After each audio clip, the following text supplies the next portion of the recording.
Jane has just left work and is in the supermarket doing her weekly shopping. She's got a lot of things on her mind and has been rushing around, throwing all the items she needs into the shopping cart. While checking the price on a can of goods, she notices something strange. Her heart has suddenly begun to beat hard, so hard in fact that it is pulsating in her throat. This startles her, and then she notices how her arm begins to shake with a pins and needles sensation. This is the first time anything like this has ever happened to her. She is confused and starting to get really scared. Something must be wrong, she thinks, and begins to mentally list all the possible things it could be. Is it the start of a heart attack? Is it an allergic reaction to something she ate? Her stomach and chest muscles feel really tense and her breathing becomes faster and more shallow. She glances around at the people near her, and as she does so she feels lightheaded and dizzy. The confusion and fear she feels is sending her into a panic.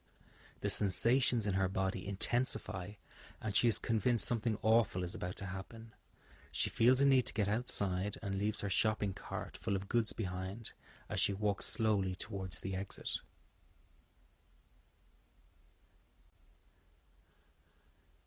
As soon as she is outside in the cool air, she feels a slight sense of relief and more in control as the physical sensations are losing momentum. Although she is calming down, she is still in shock and her body is shaking. It feels as if someone had just held a gun to her head. She has never felt so terrified and out of control in all her life. She calls her husband at work and tells him what happened and asks if he would meet her so they can go to the hospital together. A few hours later, Jane is lying on the hospital bed, waiting for the results of the medical tests she has completed.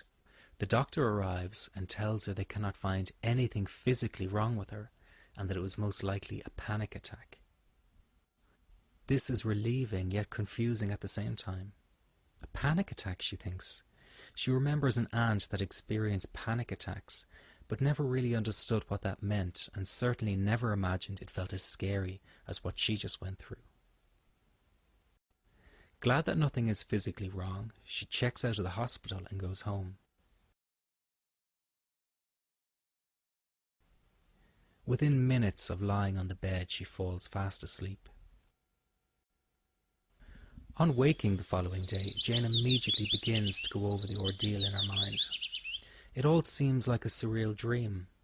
By lunchtime, she is already second-guessing the medical tests and convinces herself that something was missed and that there must be something more serious than anxiety involved. Days pass and she cannot stop thinking about what happened in the supermarket. She still feels shaken by the experience and lives in fear that it might strike her again at any moment. For the first time in her life, she does not feel safe leaving her home.